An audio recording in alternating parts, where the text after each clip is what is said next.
बाप और बेटी और रूह कुद्दुस के नाम से आमीन। आप सबको मसीह यीशु में सलामती हासिल हो। आज पाशका के चौथे हफ्ते का बुध है और हम पाशका के मौसम में से गुजर रहे हैं। आज की पहली तिलावत रसूलों के अमाल और उसके 5 बाब में से ली गई है। शाऊल और बरनबास को मखसूस किया जाता है और आज का ज़बूर 66 है। जमायती जवाब है, आए खुदावन कौमें तेरी सताइश करें, सब कौमें तेरी सताइश करें।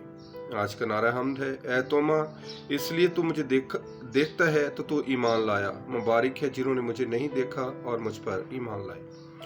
आज की अंजील मुकद्दस यूहन्ना की अंजील और उसके 12वें बाब में से ली गई है कि मैं दुनिया में नूर लेकर आया और नूर देने आया हूँ और मैं दुनिया का नूर हूँ। आज की तिलावतें हमें खुदावंद पर ईमान रखने के दावत देती हैं। आज इब्तदाई कलीसिया की बात हो रही है कि इब्तदाई कलीसिया किस जज्बे के साथ, किस शाऊर के साथ, किस सुलह इत्तेहाद के साथ इब्तदाई कलीसिया हमारे लिए नमूना ठहरती है। इब्तदाई कलीसिया में जितने लोग भी मसीह यीशु पर ईमान लेकर आते रहे, वो सब के सब अपनी तमाम तर अशिया को बेचकर रसूलों के पांव पर लाकर रखते थे।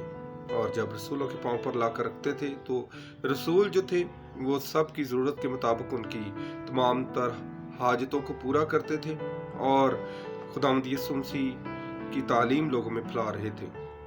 बड़ी खूबसूरत बात हमें इब्तदाई कलीसिया में मिलती है कि वो यकदिल, मुत्तहिद और एक जगह पर रहा करते थे। तो ज़रूर है कि खुदावंद यीशु मसीह जो आज की अंजील मुकद्दस में आपने और खुदा के तल्लक को बयान करते हैं कि मैं दुनिया में आया, मैं और बाप एक हैं और जो मुझ पर ईमान लाता है वो बाप पर ईमान लाता है। तो जब हम इन पाशका के मौसम में से गुजरते हैं तो ज़रूर है कि हम जी उठे मसीह के साथ अपनी ज़िंदगी को बसर करें। जी उठा मसीह मेरे लिए और आपके लिए नई ज़िंदगी लेकर आया है, कब्र की तारीकी को ख़त्म कर दिया है। तो इसलिए ज़रूर है कि हम एक दूसरे से मोहब्बत करें और मसीह के कलाम को अपनी ज़िंदगी में शामिल करें।